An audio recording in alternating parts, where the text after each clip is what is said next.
Oh, Be your glasses go with the title to me. One pair is a wannabe, another pair is a gonna be. Ah, all good right.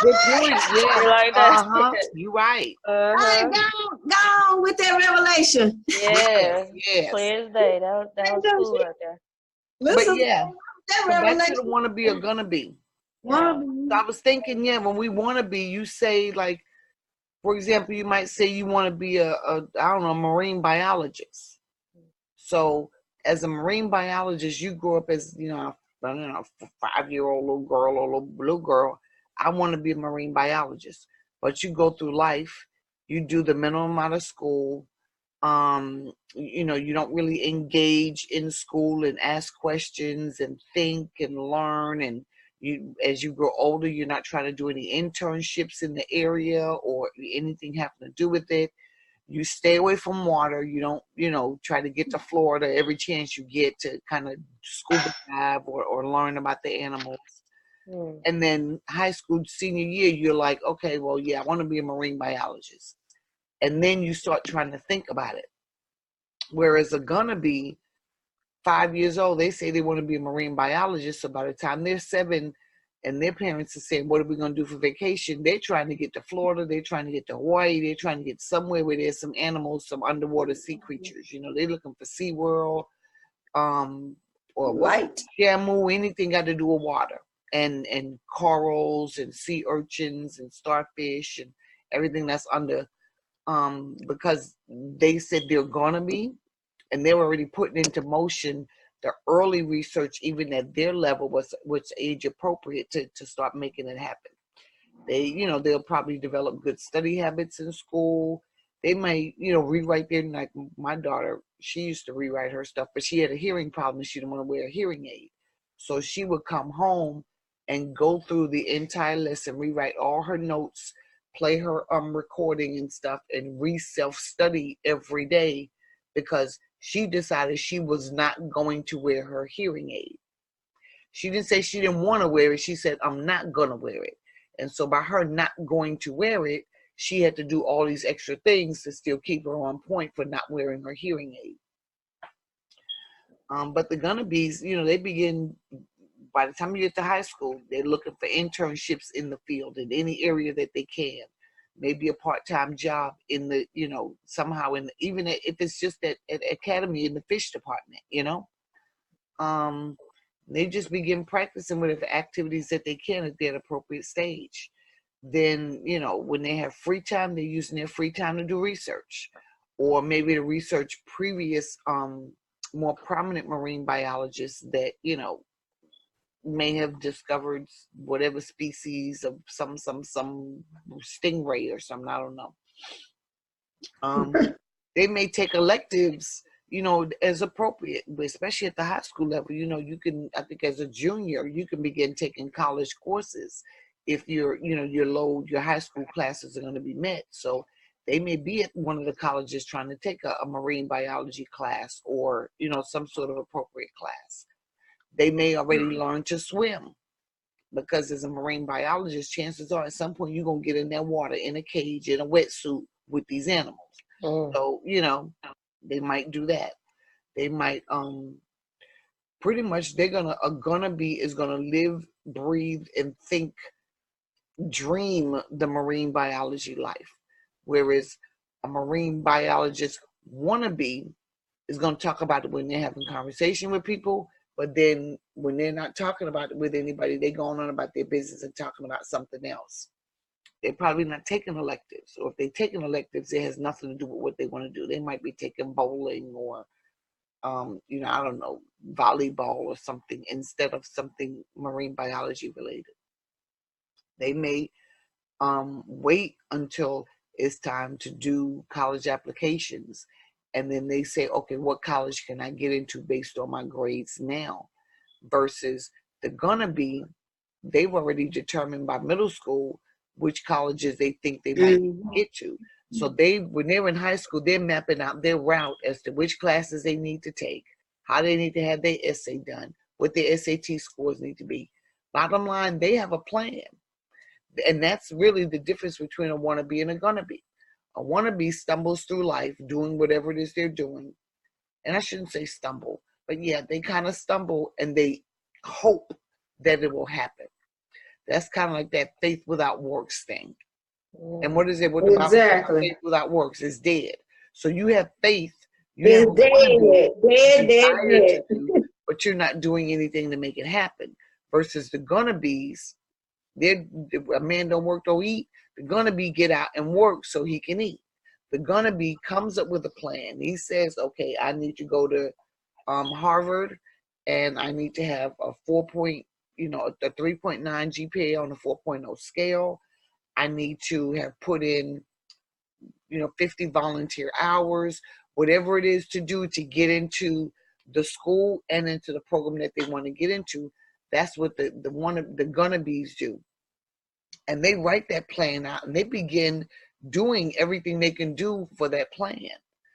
The gonna be. I said the gonna be is more positive, because what I'm saying, like you can just like say, for instance, I'm gonna be in Africa, in 2019, and you can say I want to be in Africa, but then you say you want to. That's like you thinking, you're not for sure. You know what I'm saying? But the be is more positive to me, and the wannabe is more like you wondering, kind of like a wanderer. I don't know. The gonna be that's a wannabe is not definitive because they're not taking action toward it. A gonna be is. A gonna be is exactly. They've spoken it, they've said it, and more often than not, they're taking steps to make it happen. Exactly, like stepping out on it. Action. Kind of like you saying, like faith. They're like you just said. Okay, I'm gonna be in Africa by 2020. So I've got, what is this? We got October, November, December, 3.5 more months. So I've got 3.5 more months to get, I have a passport, to get my visa, to sell off whatever I'm gonna sell, to get my bags packed and get on a plane. That's if I say I'm gonna be. But honestly, realistically, I know that's not, at this point, it's not an option. So I say I would like to be by a certain date. And as I'm able to map out my plan, once I get my plan in place, it, for me personally, it's going to move from wannabe to gonna be. And that's the difference that I wanted to, kind of highlight.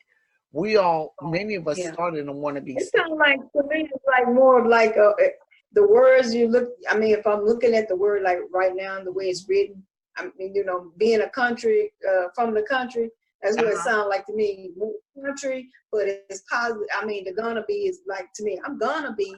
That's more of like I'm just gonna say it like this because I'm from the from the country. So gonna be sound like country, and wanna be is country as well. But then you said I'm going to be, which is the same thing. It's gonna be, but it's just the way it's written out. But I'm going to be such and such. Within this year, I'm going to be, and then so that's more positive. And then if you say I want to be, it's kind of like saying I would like to be. I would like to be more than that it fits with want to be. You see what I'm saying? I would like to be. With I want to be. That's kind of like saying I would like to be, I want to be. But gonna be is more like I'm going to be, It's more like a positive, you know what I'm saying? Like, it's definitive. Sure.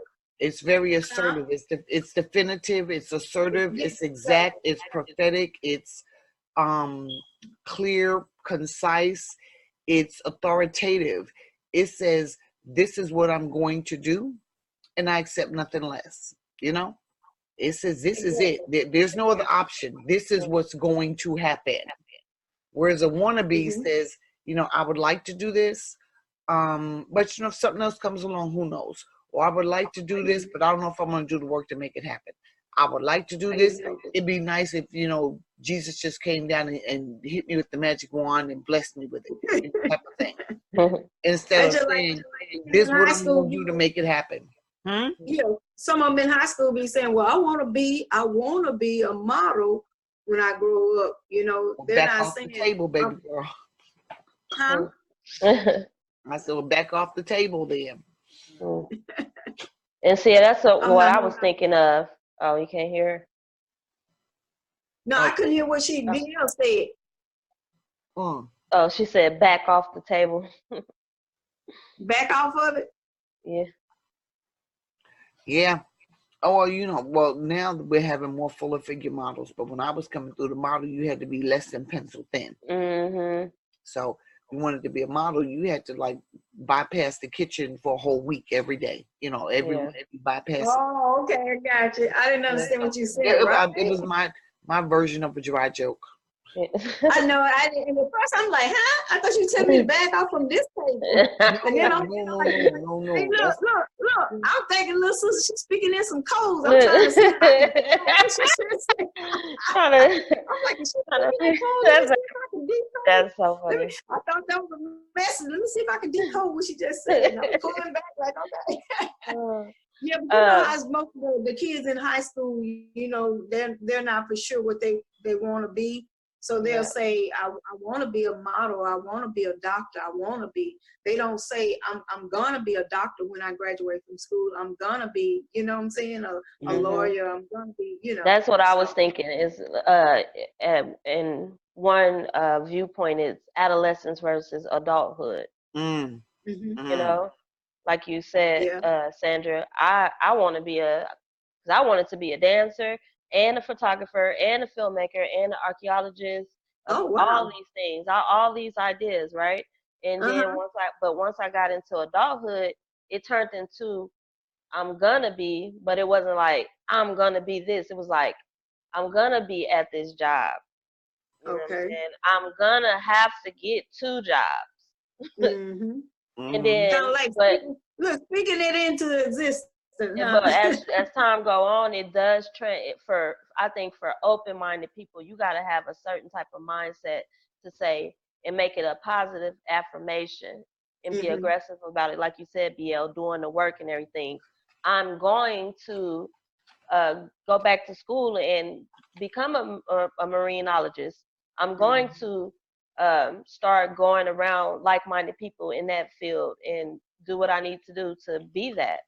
So it kind of, I think, in life, it kind of changes from I want to be in a positive terms because you're a child and you're dreaming, and then it goes into gonna be like you're gonna have to get a real job and you're gonna have to put some of your stuff, you know, to the side, and then it goes into I am going to stop putting my things to the side and I am going to focus on what I'm going to be. Exactly. Yep. So in a nutshell, the wannabe, they kind of float to get there. Now, here's another thing about the wannabes. And I'm sorry, the wannabe floats to get there. The gonna be establishes a plan. They may have a vision board, or not just a vision board, but they have action items to make their vision board happen.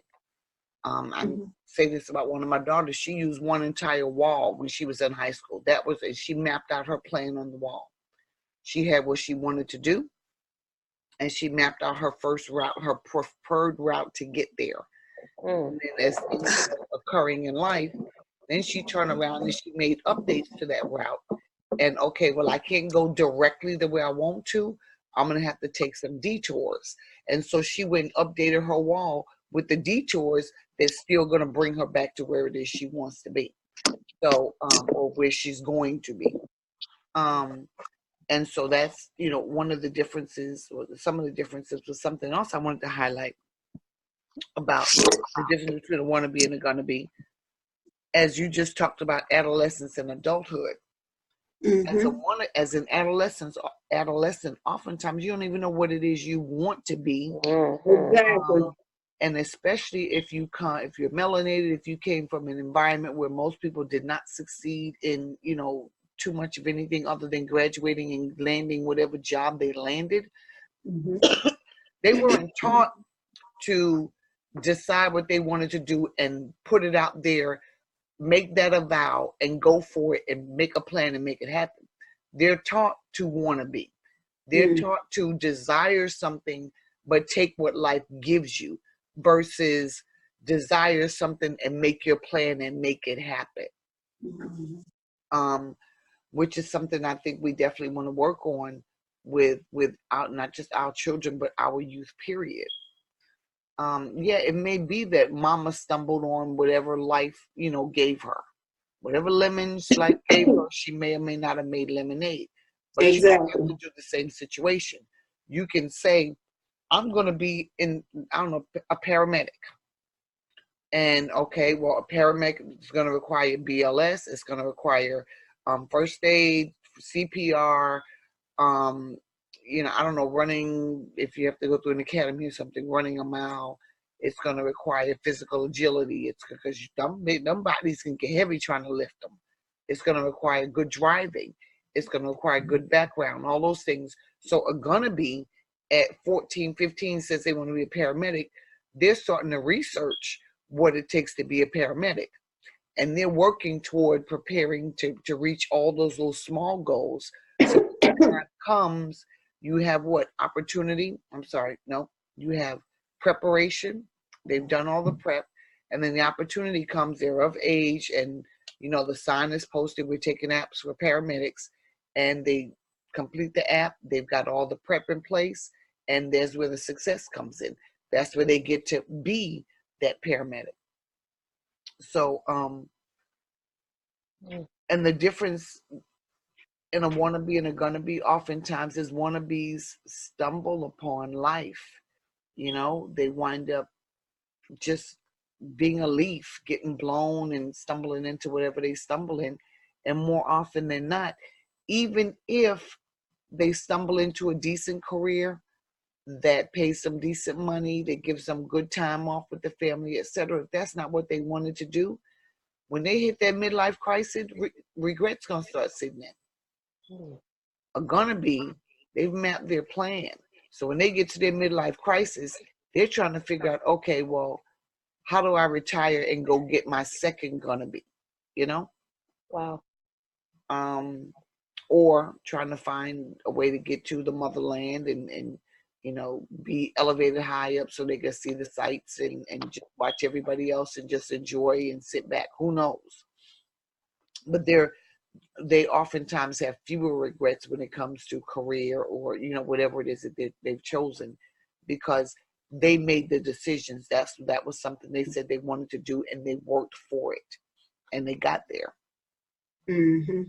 And then the other thing I did was I came up with a couple of examples, and I know we all can think of examples where we either were the wannabes or the gonna-bes, because we've all been both. All of us have been both. Exactly. Yep. We're wannabes more often when we're toying with something, but we haven't done research, or we're fearful, we're afraid, we don't have the esteem, we don't believe within ourselves that we can do it. So we just say what we want to be, and it sounds nice.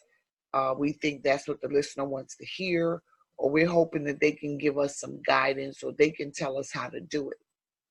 Whereas, some of us, then we get to a point where we're gonna be's, and like you said, sis, we say, okay, it's time out for the wannabe stuff. Now I'm going to be working 2 jobs, because in 2 years I'm going to be debt free. And in order to be debt free, I made a mess of my finances, up until now. And so now that requires me to work 2 jobs to pay off all the bills and to have the little cheese stacked the way I want. So whatever it takes, whatever the plan requires, that's what you're going to do. Within reason, of course. You ain't going to rob no bank or whatever. But I hope not. And I thought about when I was in middle school, I think the Isuzu Rodeo, no, I was like freshman high school, the Isuzu Rodeo and the Nissan Pathfinder had come out. Those are my 2 trucks. I just knew, I said, I'm going to have me one day. I'm going to get me a 4x4. And that's what I used to say. And everybody knew that's what I wanted.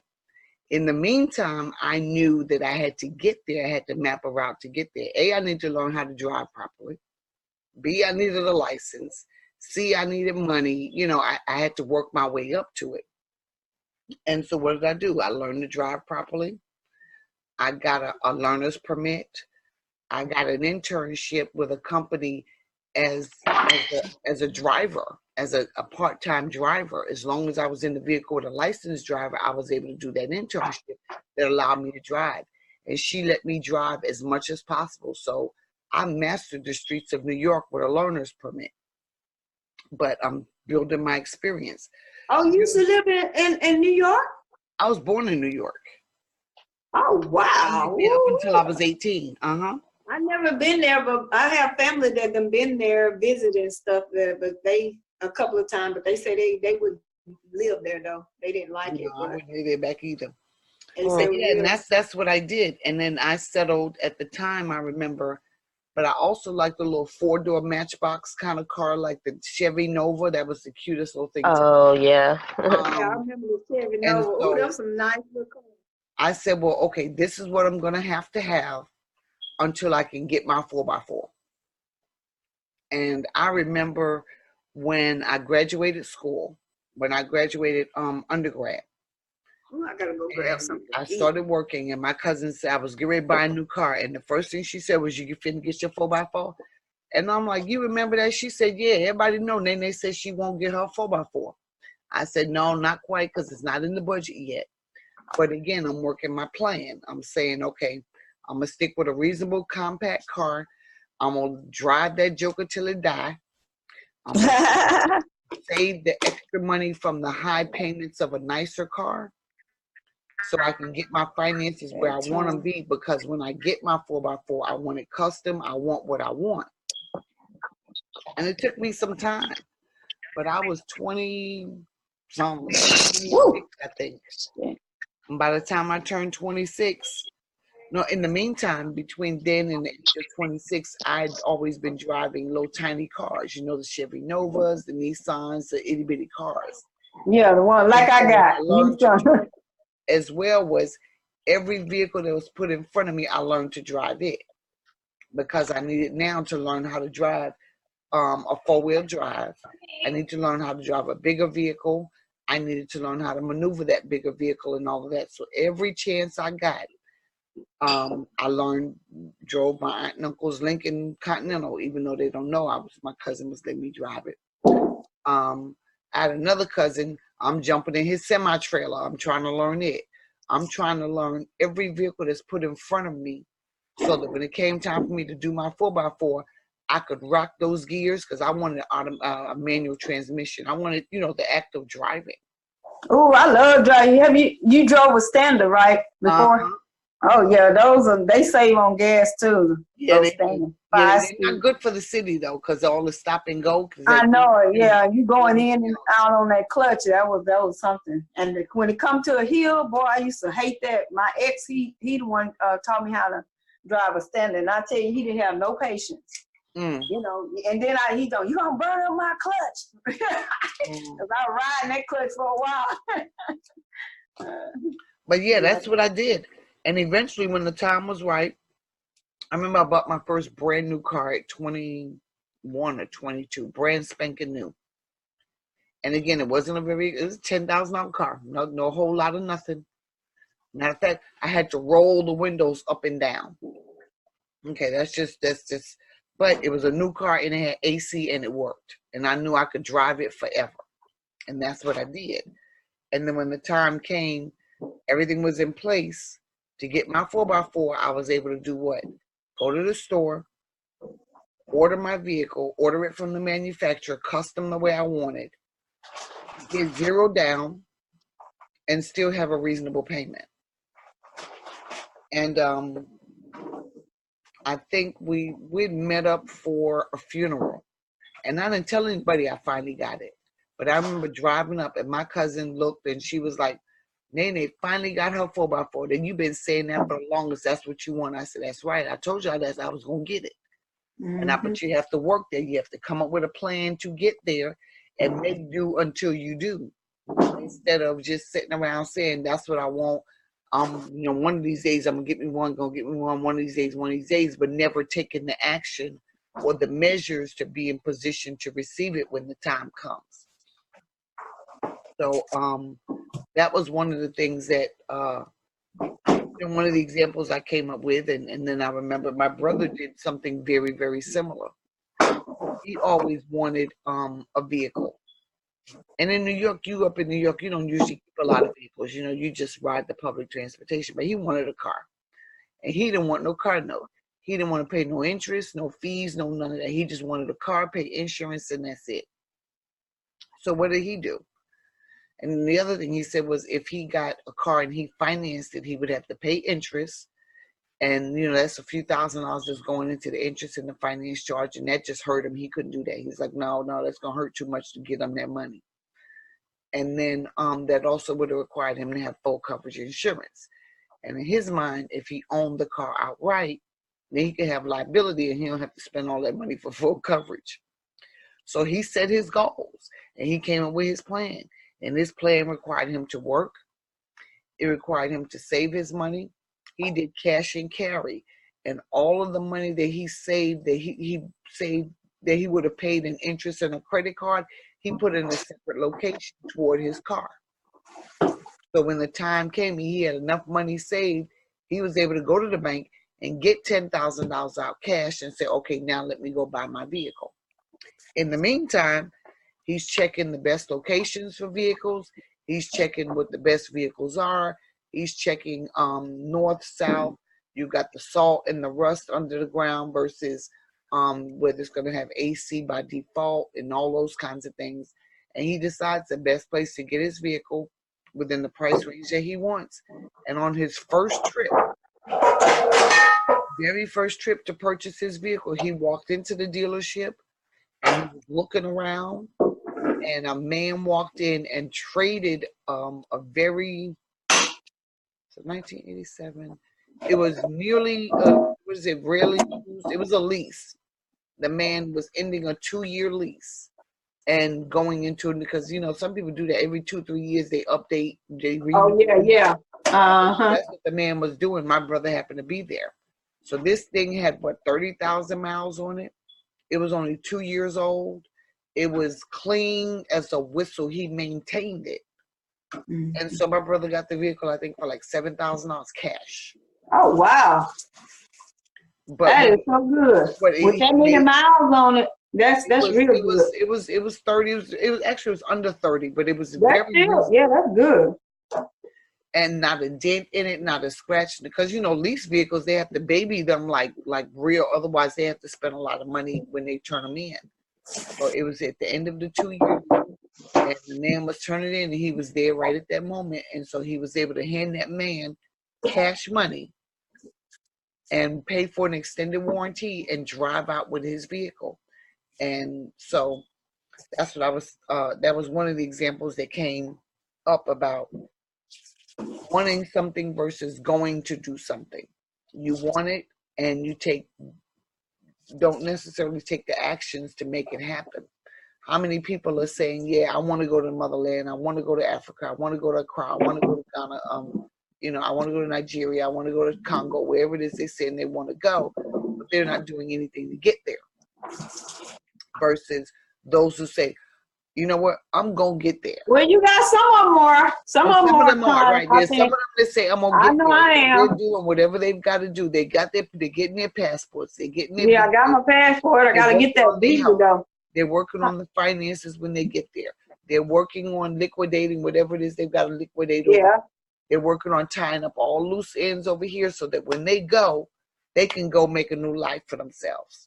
Exactly. So that's the difference between the wannabes and the gonna-bees. Exactly. I wanted to highlight that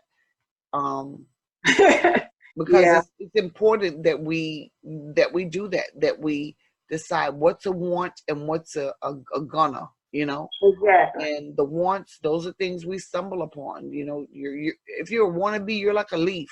You're blowing in the wind, and if the wind blows you in that direction, great. But if it blows you somewhere, okay. Yeah, that gonna sound like it's kind of like more of a straggler. You know what I'm saying?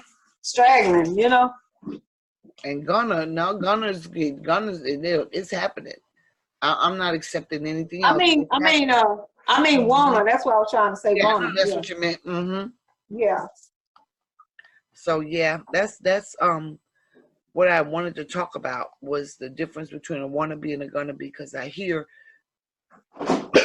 excuse me, so many people, and it's not just the language of I want to be this or gonna be that. It's the mindset of, well, I think I want to be a doctor. Well, I want to be a nurse. Oh, I want to be a seismologist. Oh, I want to be a meteorologist. Whereas someone who says, no, I'm going to be a brain surgeon. No, I'm going to be a meteorologist. No, I'm going to be very clear, very assertive, very matter of fact, very prophetic, if you will, because prophecy is what speaking forth, calling something into being, putting it in the atmosphere so that you can get the atmospheric entities and bodies, the benevolent ones, to help you make it happen. Exactly. Yeah. And so I just kind of wanted to remind us all to be mindful of when we say what we want versus what we're going to do. And if it is just a want, if it is just something we want to do, and it's great if we do it, it's great if we don't, versus those things that we're going to make happen, and map your route and make it happen. Come up with a plan, get your vision board, put it on do like my daughter did. She had a sheet of paper for every step.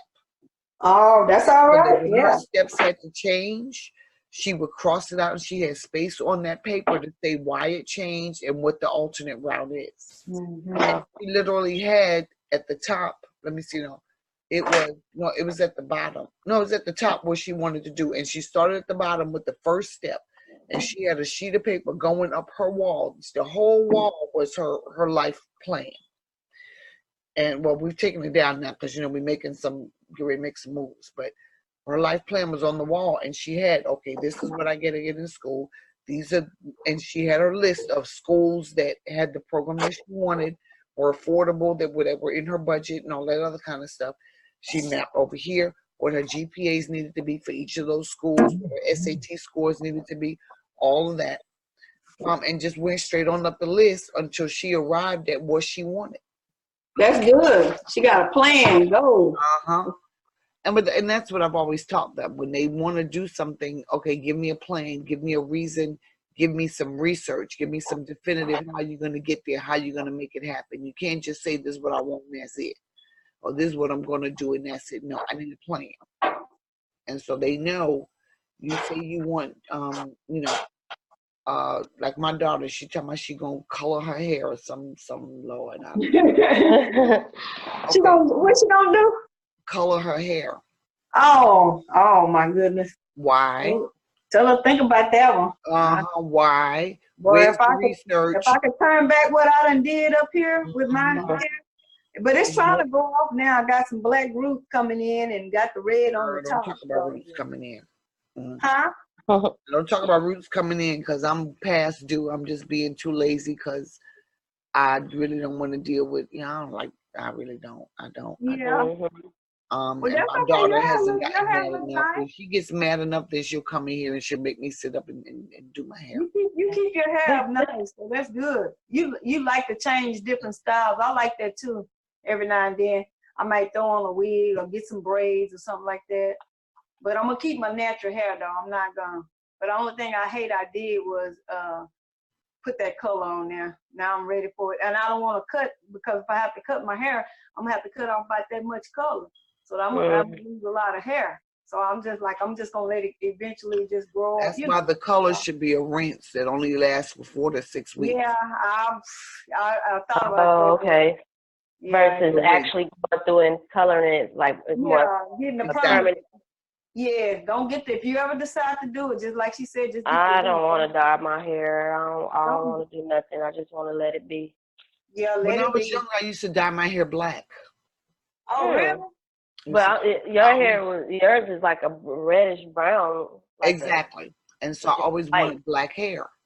And I used to rinse my hair black. And then a couple of times I strawberry, like burgundy or something. But usually I did it black, jet black. Oh, yeah, I did burgundy before, too.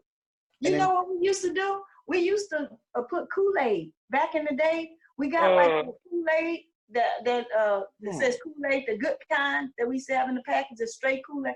And we used to color our hair with Kool-Aid. Did you ever try that one? And it I stays knew with about her. And I promise you, it make the best color. But the only thing is, don't start sweating or don't have on anything. Ah. That's Because funny. you do, it's gonna start coming out on your clothes, and that's the only bad thing, for the side effects that it had. Wow. For messing up the clothes. Who is that? Cassandra. That's funny. Cassandra.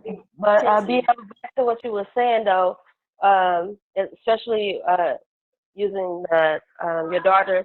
Okay, give me just a second. Using your daughter's vision wall, it's the word discipline just automatically pops up to me. You have to be super disciplined like your daughter was, because to be able to keep up all of those details and going in, switching things out, and really committing yourself to it, it's a lot. So I feel super disciplined. Whereas, like you said earlier, the wannabes a little more floaty and kind of going about things however they kind of occur. Exactly. Yeah. And you're right. That makes the difference. The discipline, and I guess what your overall desires are help to shape your level of discipline. If your overall desire is to reach your goal, is to have whatever that goal is going to bring you, and you're not willing to accept anything less, then you develop that discipline. If you're kind of one of those people who, got them all, both of them. If you're one of those people who kind of like, well, this is what I want to do, but if it doesn't happen, that's fine. I'll just do something else. Then they're not going to be as disciplined to do that vision wall and to make the updates as they need to update. If something falls through along the way, they may not put in the alternate plan. They'll be like, oh, well, here's where I am now, so I can't get here because this broke down here. And they get stuck. That's one of your wannabes. And I'm not talking the ones who get stuck for life situations, traumas, rapes, and things like that emotionally stick them where they have to. I'm talking who just didn't make a plan or didn't follow through on their plan. And now they've got the consequences of, and instead of them being committed and dedicated enough to rework a new plan, it's like, oh, well, it didn't happen, so I'll just, I guess I won't be the marine biologist. I'll go be, and they look at what they have and what they can be based on what they have, instead of knowing what they want to be and making and acquiring the skills or the information to get, where it is they're trying to get to. So, because that's something, for whatever reason, just hit my mind. The wannabes and the gonnabes. And do we know the difference? So many people say this is what I want versus those who say this is what I'm gonna. And I remember a song when I was growing up. Travis Dark, I'm a big country music fan. Tell y'all it is what it is. Yeah, and it's a lot of non-black people sing country music, and I don't care about all that. I just like the music. Well, that's another thing that was stolen from our culture. So a lot of young kids don't know that. Okay, y'all. See, y'all. Okay, so those of you young people that are listening, Travis Tritt sings a song that says, I'm going to be somebody someday. One of these days, I'm going to break these chains. And he's not talking physical chains. He's talking the mental chains that are binding him from reaching his goals, from being something. He grew up, poverty and all that other kind of stuff. And basically, the story lends to he's poor white trash, if you will. So one of these days, I'm going to be somebody. I'm going to break these chains of my history, of my parentage, of my upbringing. And people are going to look at me with respect and with clout and, authority and all that other good stuff. And so that was one of the songs, actually, I used to sing to myself when I was in middle school and elementary school. Bia, do you sing? You a singer? No. Oh, okay. I thought you were a singer. No, I sing at home. But I'm saying, did you ever sing in church? Well, anyway, I just thought of, because most people that sing, they usually start from church and then they become, you know what I'm saying? Girl, no, singers and I stuff. know. I would not. Like Aretha Franklin and different No, not ones. that kind of singing. No, don't even Okay, put me in okay. that category. I ain't even gonna try to Your lie. daughters carry a nice little tone. Or, Oh, Yeah, do they you? do I sing. would, I've got yeah. one of them that really at one point that was an area that she was looking at doing. And I have to just be honest. I mean, she's got some strong skills. That's Mhm. good. However, That's good. what scared me about it was that it's something that she would take up very seriously and find herself in the pop culture Mm. in Hollywood or Atlanta or wherever and get drawn into that whole world. Yep. Exactly. And I remember someone saying to me, somebody at one of the churches said, you know, she really can sing. You need to let her sing. And I said, she can sing. I'm just not going to encourage her going out there trying to make records when she's in middle school. Yeah. Right. You know, all that whole fast life and look up and Exactly. they done got her on drugs and she twitching her body, Exactly. showing her Turn you from a gonna be into a wannabe. exactly. Exactly, right? Mm.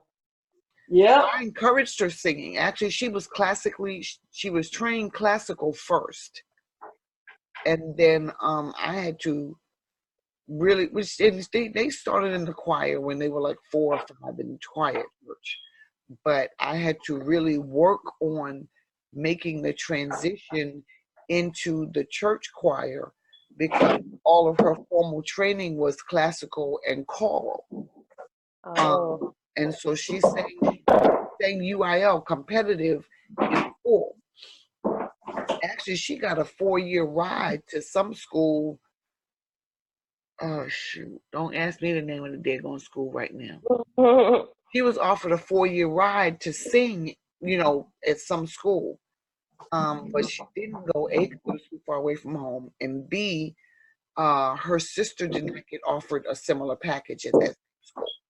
So it's like, okay, well, if the money is not going to be right for both of us to go, if you know the other one doesn't get enough offered for the things that she does or with the finances, then I'm not going to go because I'm not going to leave my sister. We're going to do it together. Right. Which, you know, I tried to tell her, you know, that's an honor. And if you want to sing, then I'm okay with you going to school to sing because at least you'll have teachers and stuff to kind of keep you grounded so you don't get off on the deep end. And if it means we have to take out a student loan so that your sister goes, she's got not soccer, softball. She's got her softball and one other thing. Okay, so I want one that sings and swims and one that does softball. And what was the other thing Caitlin did? There was 2 things she did. I can't remember what my kids did in school. Dance. That's it. That's the other thing. Dance. One that did softball and dance, and one that sang and did swim. So between those, if the numbers are halfway decent enough, because if one's got a full ride, then the other one we just need to pay for one kid. Right. And even if her package is not as great, if it means taking out a student loan, I'm only taking out a loan for a portion for one kid. So I can work with that. But I had drilled in them so long, no loans, no loans, no loans, that they were like, no, we're not doing no student loans. No We damn getting it loan. all and we ain't doing it. Mm-hmm. So I kind of messed that up. I shot Hey, myself. hey, dear. What the Bible say? Oh, no man, huh? I'm Yeah, talking about the loans. I just threw that in there when you was talking about the loans. I thought about that, you know. Them yeah, loans easy to get into, but sometimes they hard to get out of. I hear a yeah. lot of But people sometimes Man. you have to make the concession. Because sometimes a loan can be an investment if it's in moderation, if it's reasonable, and you're in position to handle it. And at that point, I was in position to handle a small loan, you know, for half of the tuition for one kid, you know, Yeah. because between the aid that what was offered to the second child plus her financial aid and Pell and all the other stuff, we'd have just been responsible for pretty much half of that ticket.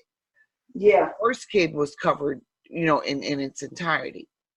So, but no, we ain't taking out no loans. Plus, to go all the way over there, that's too far anyway. That's too far a drive from home.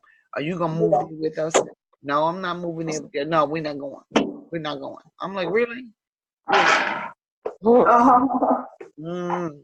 But now, mind you, one of them has a goal to do Alabama. She's been rolling with the Crimson Tide from the day she was born. And she don't care what.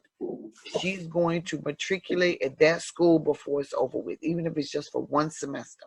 She's got that in her mind. I mean, and even though, you know, she's got some alternatives to make her ultimate plan, that's one of the things that's in her plan, is to be at that school. If it's nothing but for one semester, she wants to matriculate there. So I said, okay, you do what you do. You can go to regular whatever school, and then you can probably do transfer. Yeah. Where, you know, the kids swap. Yep. You go to another school first semester, because I did that when I was in school. So I'm like, yeah, you can do that and still be able to be at Alabama and then come back. But, you know, before it's over with, she's going to get there and she's going to be able to sit in that stadium with everybody, with the crowd, and just feel, because that's the one thing she has desired from the time she was a little girl. It's amazing. It is all that energy. Yep. And think about it, from a little black girl that wasn't even born in Alabama. That's how because I went to school in Huntsville, Alabama, but I stayed going down there and rolling with the tide. I remember when I had a seizure, and I remember I had that sweater on. I woke up out in the hospital. I'm like, where my sweater at? That's all I wanted to know. Where my sweater at? Okay. Please tell me you ain't cut it off me. Ask her, where's her Alabama wallet? Where's her Alabama purse? Where's her Alabama slippers? Where's She her had Alabama an Alabama. Oh wait, no, that wasn't an Alabama shirt she had on when I came up here. But she was trying to convince me to convince you to take that trip off there. Constantly. But she's going to be. She's going to be. So every opportunity she can, she's going to elevate her to that goal. She's gonna get there. And I think she has plans to visit over one of that, whichever holiday is gonna work out, to go visit. And one of her cousins is planning to take her, because you know what? I think it might be Thanksgiving. She's trying to get there for Thanksgiving, because what game is that? I can't even remember. Is that their game with Auburn? It might be. It's a dang. Why my mind drawing? I have to pull the schedule. Let me see. I don't know, but that game that'll be like for somebody who's saying like that experience. Look, she that far ahead of me. We got Alabama drinking cup. We got, as a matter of fact, her vehicle that she wants to buy. You know what color she wants her vehicle to be. Yes. Crimson red. She wants the color. She's gonna put the seats in, all of that, and I'm like, oh Lord, what did I do? What did I do? Because she wouldn't have known nothing about Alabama if I never took her there to visit friends and family. If I never moved there, if I never introduced her to it, she wouldn't have known nothing about Alabama.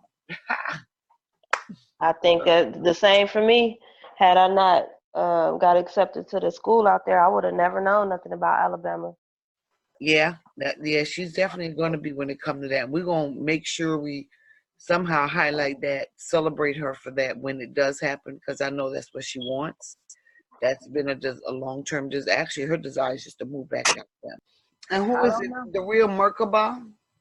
Huh? He does an excellent, I think we talked about that video once before, the one where he talks about women, how we've been set up.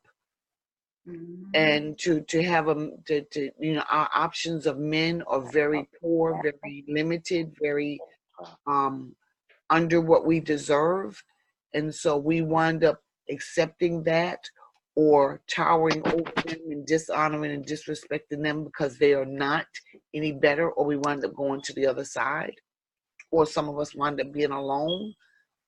He talked about how it's been strategically done, so that the strong black woman, the successful black woman, really does not have a lot of opportunities to have someone compatible with her. So she has to wind up going to the other. She doesn't have to, but that's, eventually what she winds up doing. But Because if she's a professional, but the only people around her are not, then she wants someone that can talk her language, that can speak on her level, that can be as intellectual as she is. And if she's not getting enough of those opportunities in her area, she's going to go where who can meet her needs emotionally. So that's an issue. It's definitely an issue because yeah, that's what society put in front of her, by design of reducing the men down. But by the same token, I helped because I pumped up so much. You are all this. This is the stock you come from. You come from women who do this, who do that, who are, second to the governor, who are accountants, who are attorneys, who are business owners, entrepreneurs, who are strong, who, you right. come from all of that. So you can't settle for nothingness and less than.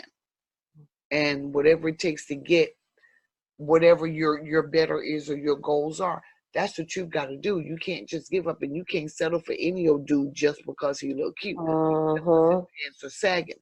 You want someone who's going to meet you at your level. Huh? Guess what she said? Guess what my niece said? What? She said, well, Aunt Sandra, it's not any, like in school, this is her last year in high school. She said, it's not any black guys out there that seem like they want anything. And the way she was talking, I'm like, exactly. At her early age, though, you know what I'm saying? The way she said that, I'm like, I say it is. I say, you just hadn't met that person yet. But trust me, at least I tried to encourage her and say it is, So she they're just few and far in between. And a lot of them are getting caught up in, their wannabes and gonnabes. So remember, they didn't have the instruction on how to be a gonna-be. So they're kind of stumbling in that wannabe stage, and they get sidetracked, distracted, rerouted. And sometimes those distractions prevent them from ever moving to the gonna-be stage, And the girls are seeing this. They're seeing guys who may not want to acquire or may not be in position to, well, I don't believe that in position, because everyone, if you start out early enough and set your goals, then you can acquire whatever it is. Yeah. Look, the transgenders are acquiring other genders right now, right? That transgenders delivering babies, right? You got all kinds of stuff going on with reproduction with the LGBT community that didn't start out that way in the garden with Adam and Eve. So anything's possible these days, You can go to the lab, find a marine biologist, mate you with, I don't know, some kind of animal and create your baby. But I say all that to say, the truth is they're realizing that their options are limited. And as time passes on, unless we make some major changes, unless we grab boys and girls, not just the boys, but the girls too, grab them by their head and shake the mess out of them and shake them,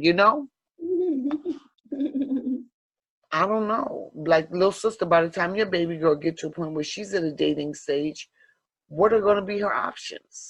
And those are things that I think about all the time. But what's most important to me is making sure I'm installing in her a sense of awareness of how things go, you know what I'm saying, and how certain situations can come about.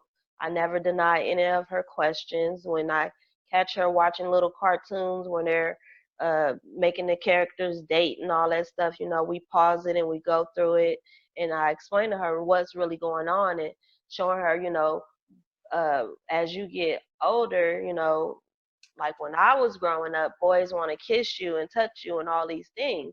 And, you have to stay busy with your reading and your writing and all these other things that you're into, because you'll have plenty of time for somebody else later. Yeah, you have plenty of time for it. And she's, like you said, she's young, so it's a little touch and go, but I think there's a whole re-education that needs to be done to our youth, to some of our younger adults as well. And they need to understand that it's not about getting with the person who you think you can do the most with as far as material stuff and this idea of getting the house and the job and the car and the kids and everything's perfect, because that's definitely not the truth. It's more about being aware of yourself. So, like what one of you guys mentioned, you will attract the right person.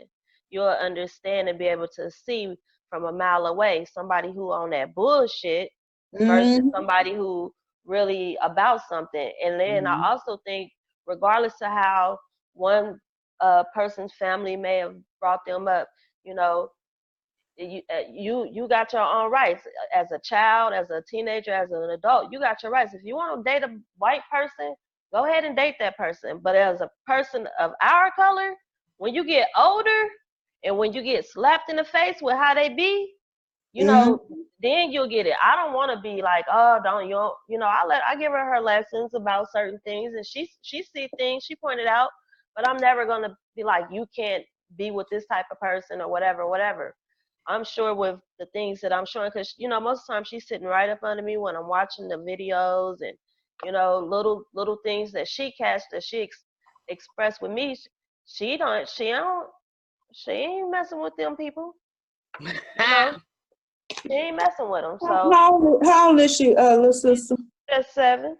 She only 7 years old, and every time she sees something, she be like, Or if I'm listening to one of the videos and somebody say something, she be tuning in. Now they said a 20-year-old in a 7-year-old body. Yeah, but she's super aware in things, and that's something that knowledge-wise, she got that wisdom and knowledge. She's more entertained with older people than with little kids. And, I mean, B, you seen how she gravitated to her cousins. Her She was cousins. like, I got 2 new cousins and a brand new auntie. Isn't that something? We came in the house, but as we get older, things start to stand out, and you can't deny what your parents or what maybe one of your neighbors or your teacher, somebody say things to us as we go along. And when you get older, you start to see like, okay, you start to see the tricks that these people play and the games that the guys like to play. And I think a lot of our girls, like your girls, Bill, they just not going for it.